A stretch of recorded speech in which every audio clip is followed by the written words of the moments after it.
ក្រៅពីគេងនៅកូនមានទឹក10មានទឹក100 1គីឡូមានស្ទឹងមានជ័យក្រោកមកដើម្បីមកស្ដាប់តម្រុយប្រចាំថ្ងៃ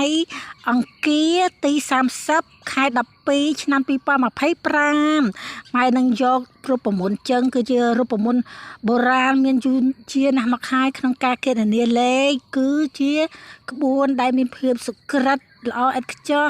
ហើយដើម្បីឲ្យអ្នកដែលមានលុយតិចអាចចាក់បានចំណេញលុយហ្នឹង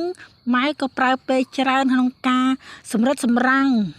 ទៀងទាត់បញ្ជាក់ល្អិតល្អន់ម៉ត់ចត់គ្រប់ជ្រុងជ្រោយឲ្យប្រកាសថាលេខនឹងចេញចំថ្ងៃអត់ដេកផ្លូវឲ្យកូនចាក់ទៅចំណេញលុយងាយច្រើនគ្រប់គ្នាកូនដែលចង់ចូលជាសមាជិកគឺ7ថ្ងៃ50000 15ថ្ងៃ80000 មួយខែពេញបឹបគឺ